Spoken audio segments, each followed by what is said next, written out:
Christmas terror in the cabin. The whole point is spending Christmas alone in a cabin rental so remote it barely had a mailing address was the silence. I'd been craving it for months, a deep, aching need for the absence of noise, no sirens, no demanding clients, no well-meaning family asking why I was still single and looked so tired all the time. I just wanted the quiet hum of a refrigerator and the whisper of snow against glass. And for the first few hours, it was perfect. The cabin was a rustic dream, all pine logs and plaid blankets. A blizzard, which the rental agent had cheerfully called a real Christmas miracle, had descended on the mountains of North Carolina right after I arrived, sealing me in. The wind howled a lonely song through the eaves, but inside, a fire spat and crackled, and I felt a peace I hadn't known in years. My car was buried, my phone had no service, and I was blissfully, completely cut off. Around 10 o'clock, with a mug of mulled wine warming my hands, I heard the first sound that didn't belong. A sharp, heavy thump against the front door. I froze, my heart kicking against my ribs. It was probably just the wind dislodging a chunk of ice. It had to be. No one could be out in this storm. The roads had been impassable for hours. I held my breath, listening. Silence returned, broken only by the fire and the wind. I let out a shaky breath, chiding myself for being so jumpy. Then it came again, a deliberate, insistent knocking. 3 solid raps that echoed in the small space. My blood ran cold. I set my mug down with a clatter and crept toward the door, peering through the tiny peephole. All I could see was a swirling vortex of white. The porch light revealed nothing but a wall of snow. "Hello?" A voice called out, muffled by the door and the storm. It was a man's voice, strained and desperate. "Please, I need help. My car... It went off the road just down the way. I saw your lights." Every instinct screamed at me to stay quiet, to pretend I wasn't there. But the plea sounded so genuine, so wretched. What if someone was really hurt? "I can't open the door," I called back, my voice trembling. "The storm is too bad, but I'll call for help. The landline should work." I rushed to the old-fashioned phone on the wall, my heart hammering. I picked up the receiver. Dead. Not even a dial tone, just empty, static-filled silence. "The line's dead," I shouted toward the door. "I'm sorry, I can't help you." There was a long pause. The wind shrieked. Then the desperation in his voice vanished, replaced by something else, something cold and hard. "I'm not asking again," he said, his voice dropping to a low, menacing growl that cut through the wind. "Open this door." Terror seized me. I stumbled backward as the doorknob began to rattle violently. Then fists, or something harder, began to rain down on the wood, each impact a physical blow to my own sanity. I scrambled to drag a heavy armchair in front of the door, my breath coming in ragged sobs. The pounding stopped. An eerie silence fell. I waited, listening, my ears straining against the roar of the blizzard. Minutes stretched into an eternity. Maybe he'd given up. Maybe he'd succumbed to the cold. A scraping sound from the side of the cabin made me jump. The kitchen window. I rushed in, my heart in my throat. A dark shape was silhouetted against the glass, a gloved hand trying to pry the window frame from its sill with a tire iron. I screamed, fumbling for the knife block on the counter and pulling out the largest chef's knife. He saw me. The dark shape recoiled for a moment, and then a fist, wrapped in a black glove, smashed through the small pane of glass. Shards sprayed across the floor. An arm snaked in, fumbling for the lock. With a cry that was more animal than human, I lunged forward and drove the point of the knife into his arm. He roared in pain and fury, yanking his arm back. He disappeared from the window. The final assault came at the back of the cabin, at the glass sliding door that led to a small deck. I was huddled in the living room, the fire poker clutched in my white-knuckled grip, when I heard the crack. It was a sickening sound. I turned to see a spiderweb of fractures spreading across the glass. He was using a log from the woodpile. Another crash, and the glass gave way, imploding inward with a deafening roar that was swallowed by the storm. He stepped through the shattered frame, a tall, hulking figure cloaked in snow and darkness. His arm was bleeding sluggishly, staining the white snow at his feet a dark, ugly red. He smiled, a cruel, triumphant curl of his lips. "Now," he rasped, "was that so hard?" He lunged. I swung the heavy iron poker with all my might. The fight was a blur of primal fear and adrenaline.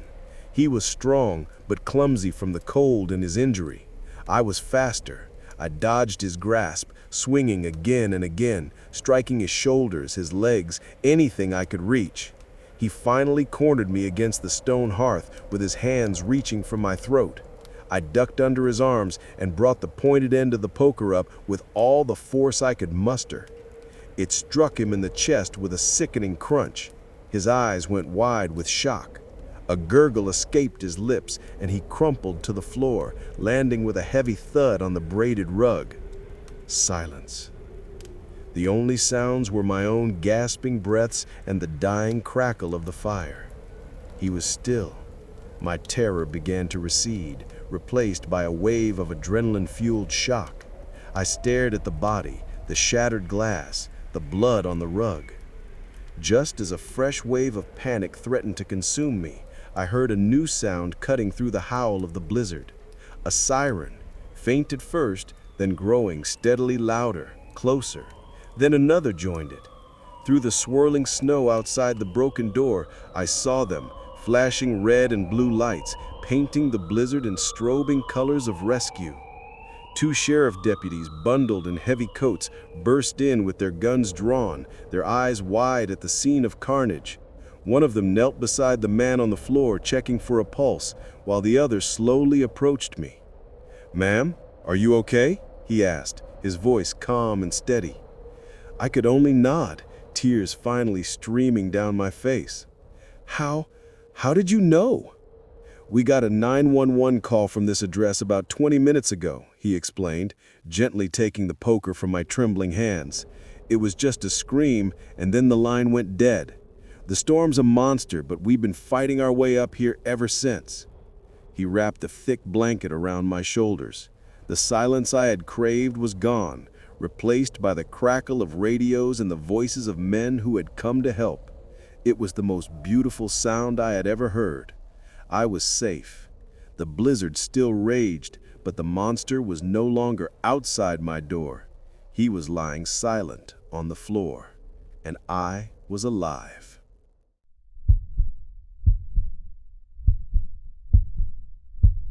Christmas Eve on Highway 18. The glowing numbers on my dashboard read 10:47 p.m. Outside, Christmas Eve was a swirling vortex of white.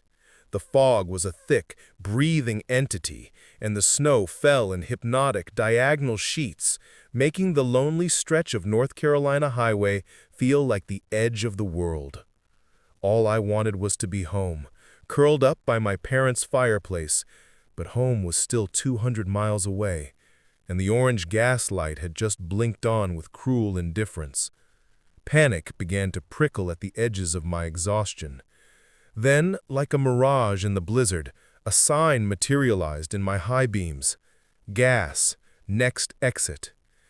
It was a relief so profound it felt like a physical weight lifting. The exit ramp spiraled down into an even thicker gloom.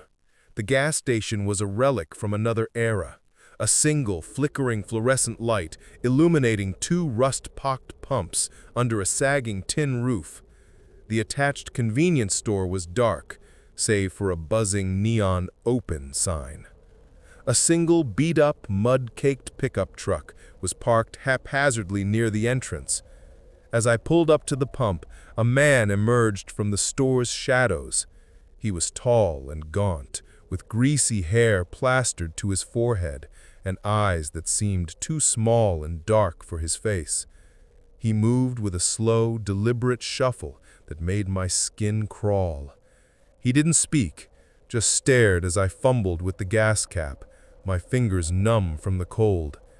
The silence was unnerving, broken only by the howl of the wind and the rhythmic creak of the sign swinging above me. I didn't dare look at him again, keeping my eyes fixed on the numbers ticking upward on the pump. When the tank was full, I practically ran inside to pay. The man was behind the counter now, leaning on his elbows, a smirk playing on his thin lips. "Headed home for Christmas?" he asked, his voice a low, gravelly rasp. "Yes," I said, my voice barely a whisper. I pushed a $20 bill across the counter. He ignored the money, his gaze dropping to the small silver snowflake charm on my necklace. "Pretty," he said. "Be a shame if you didn't make it." A cold dread washed over me. He slowly made my change, his grimy fingers brushing mine as he dropped the coins into my palm. I snatched my hand back, mumbled a "Merry Christmas," and bolted for the door, not looking back. Back in the car, I locked the doors and peeled out of the station, tires spinning on the icy asphalt. My heart hammered against my ribs. It was just a creepy guy, I told myself, nothing more. But as I merged back onto the deserted highway, a pair of familiar round headlights appeared in my rearview mirror, the beat-up pickup truck. He stayed back for a few miles, a menacing shadow in the blizzard. Then he sped up, his headlights filling my car, blinding me. He was right on my bumper. I pressed my foot on the accelerator, my small sedan fishtailing on the slick road. The chase was on. For what felt like an eternity, we flew down the highway, a terrifying high-speed ballet on ice. He swerved, trying to get beside me, the roar of his engine a constant threat. He flicked his high beams on and off, disorienting me. My knuckles were white on the steering wheel, my breath coming in ragged sobs. He was toying with me, and we were the only two souls on this God-forsaken road. He pulled up alongside me, and for a horrifying second, I saw his face. He was smiling, a wide, predatory grin. He jerked his wheel toward me, and I screamed, swerving onto the shoulder, kicking up a plume of snow. This was it. He was going to run me off the road. Suddenly, a sound like the wrath of God split the night, a deafening blast from an air horn. Out of the swirling snow behind us, a colossal tractor-trailer materialized, its grille a wall of chrome, its countless lights cutting through the fog like a vengeful constellation. It didn't slow down. The pickup driver saw it too late. He swerved to avoid the semi, lost control on the ice, and spun out, disappearing off the side of the road into a deep, snow-filled ditch. The tractor-trailer pulled smoothly ahead of me and slowed to a stop on the shoulder. My car coasted to a halt behind it, my body trembling uncontrollably. The truck's cabin door opened, and a man climbed down. He was older, with a kind, weathered face and a thick, graying beard. He wore a simple flannel jacket, seemingly unfazed by the biting cold. He asked, "You all right there, miss?" His voice calm and warm, a soothing balm on my frayed nerves. I think so," I stammered, pointing a shaking finger back toward the ditch. "That man." "Don't you worry about him," the trucker said, his eyes scanning the road. "He won't be bothering anyone else tonight. The road is clear up ahead. You just take it slow and steady. You got people waiting for you." "Thank you," I whispered, tears of relief blurring my vision. "I don't know how to thank you. What's your name?" He just smiled, a sad, gentle smile. "Just make it home for Christmas," he said. He gave a small nod, climbed back into his cab, and with another blast of the horn, pulled back onto the highway, vanishing into the snow as quickly as he had appeared. An hour later, my nerves still shot, I pulled into a brightly lit 24-hour truck stop diner. Over a cup of hot coffee, I told the weary-eyed waitress what had happened. She listened patiently, her expression growing more somber with every word. When I described the trucker and his old-fashioned rig, she stopped wiping the counter and looked at me. "Big Joe," she said softly. "You met Big Joe." "Is he a regular? I want to thank him properly." The waitress shook her head, her eyes distant.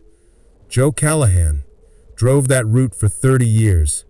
20 years ago tonight, on Christmas Eve, he was killed in a pileup during a freak blizzard, not 5 miles from here. Swerved to avoid hitting a stalled car and went over the embankment. He was just trying to get home to his family." She leaned closer, her voice dropping to a whisper. "Every year on Christmas Eve, when the snow is bad, someone sees him. They say he still keeps watch on this highway, making sure weary travelers get home safe." A chill that had nothing to do with the cold outside settled deep into my bones. I looked out the diner window into the stormy night. I wasn't just saved by a stranger. I was saved by a ghost, a guardian of the highway, whose own last Christmas wish was to make sure others made it to theirs.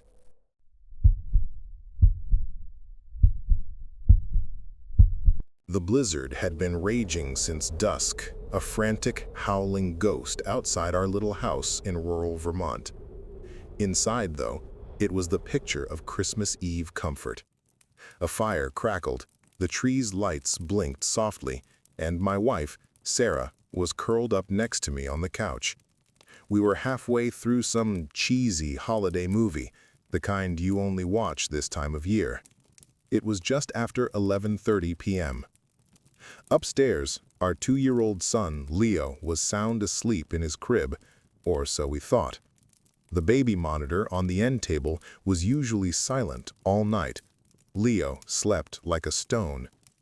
That's why the sudden burst of static and soft babbling made us both jump. "He's dreaming," Sarah whispered, her eyes still on the TV. I nodded, listening closer. It was normal. Leo often mumbled nonsense in his sleep, but this felt different. His little voice had a cadence, a rhythm, as if he were answering questions.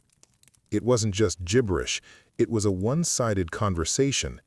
A chill, entirely separate from the storm outside, traced a path down my spine. Sarah must have felt it too. She muted the movie, and we both stared at the small black monitor. Leo's voice, clear as a bell, floated down to us. "Okay. Yes. Okay.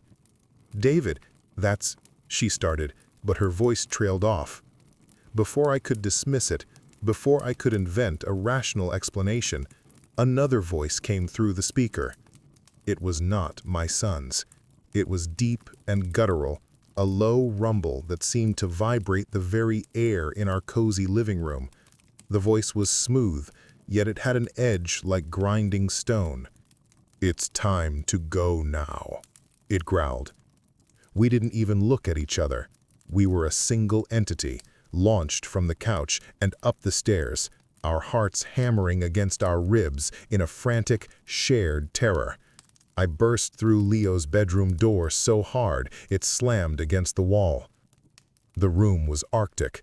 A blast of wind and snow billowed through the wide open window, sending a flurry of icy flakes across the floor. And there, in the middle of the room, was Leo. He wasn't in his crib. He was standing by the open window, his small body silhouetted against the swirling white chaos outside. He wasn't crying. He was smiling. He turned to look at us, his eyes bright with a strange excitement.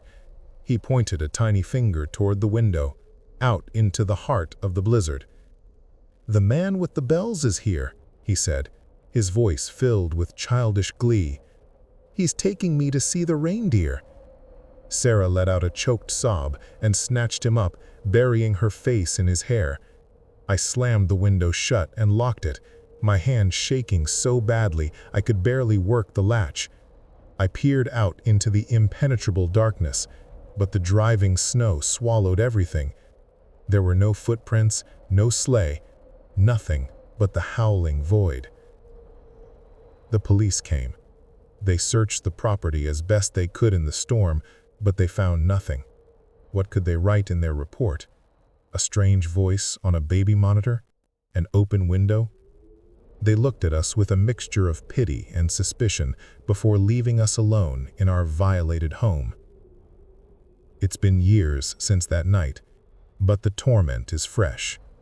Every Christmas Eve, I sit by the fireplace and stare at the baby monitor, even though Leo is now a young boy who sleeps in a different room. Sometimes, late at night, when the house is quiet, I swear I can still hear it, the faint, phantom sound of jingling bells carried on the winter wind. And I know, with a certainty that freezes my soul, that whatever was in my son's room that night wasn't trying to get in. It was letting itself out.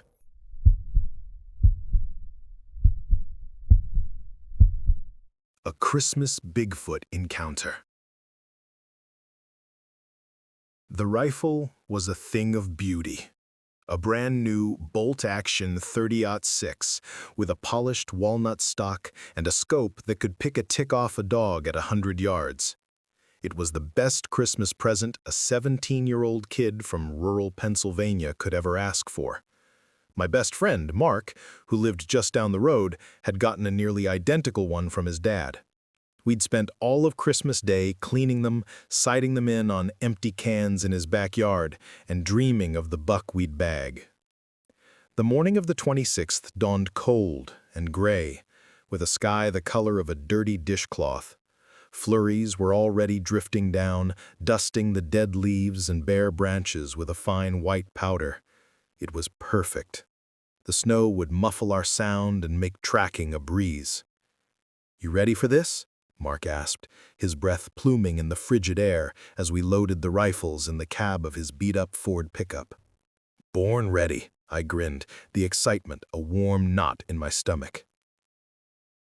We drove to a stretch of state game lands about 20 miles out of town, a vast, dense wilderness of rolling hills and thick pine forests that locals said you could get lost in for days.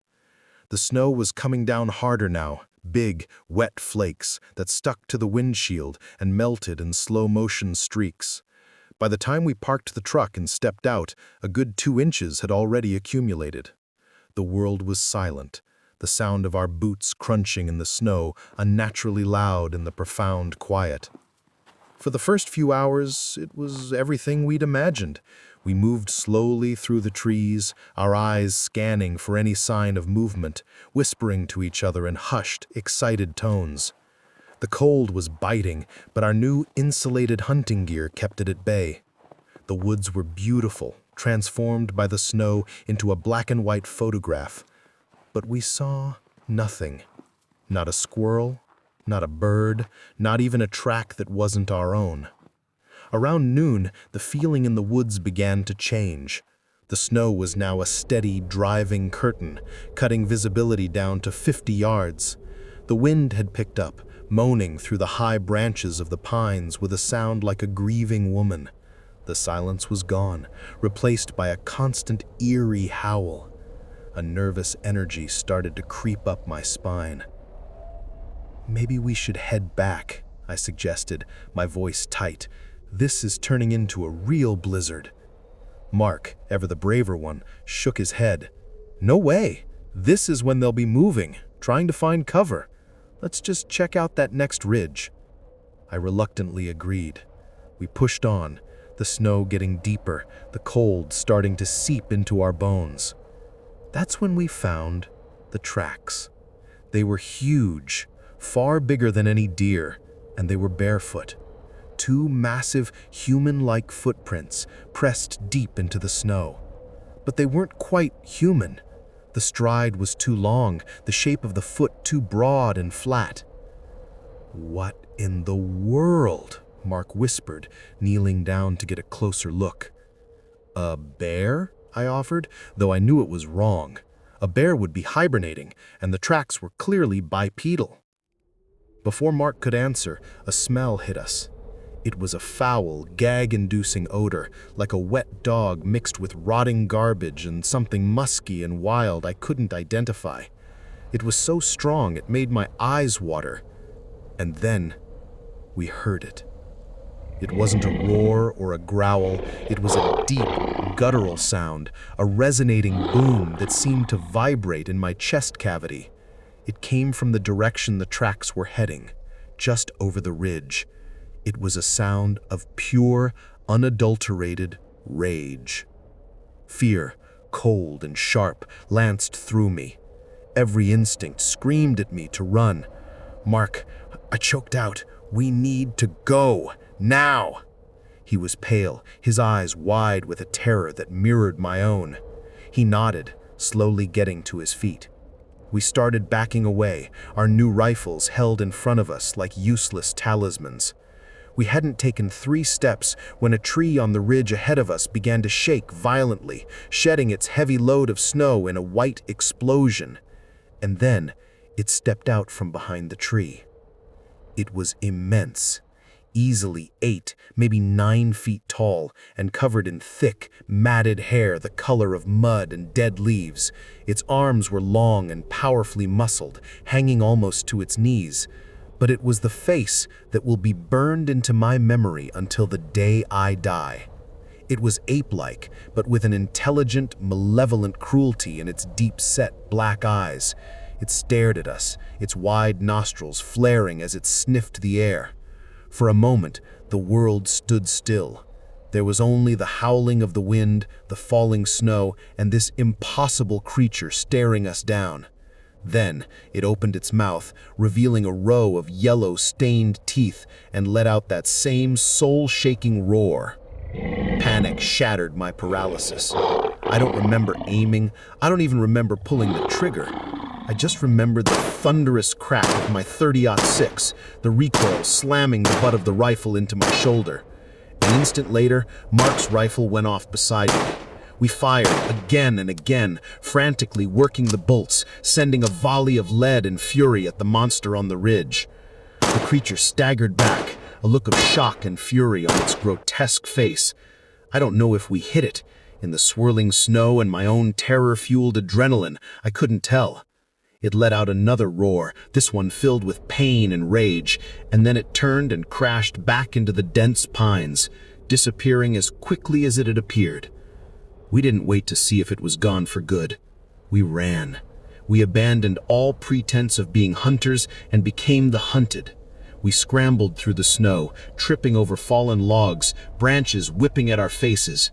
We didn't care about the cold, the snow, or the direction we were going. We just ran, fueled by a primal terror I had never known was possible. Every gust of wind sounded like its footsteps. Every shadow looked like its hulking form. I don't know how long we ran, but eventually we stumbled out onto a road, our lungs burning, our bodies shaking uncontrollably. We flagged down the first car that came along, a snowplow driver, who took one look at our terrified faces and didn't ask any questions.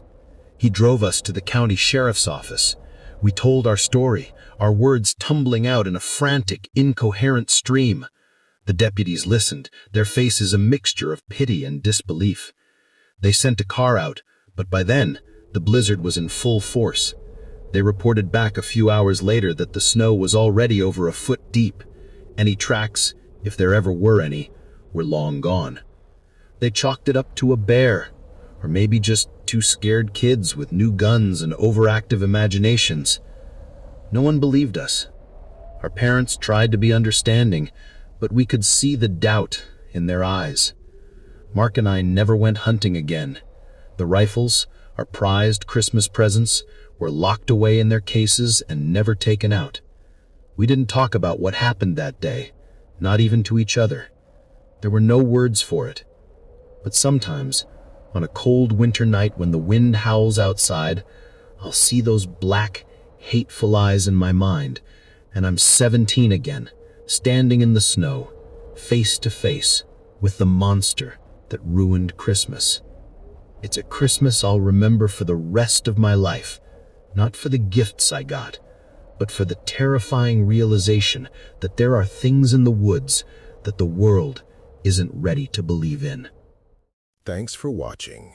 What whispers do you hear when the lights go out?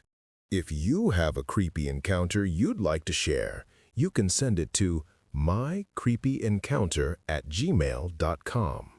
If you've had a moment when the world felt just a little bit wrong, leave a comment below. Until next time, stay safe and remember, you're never truly alone out there.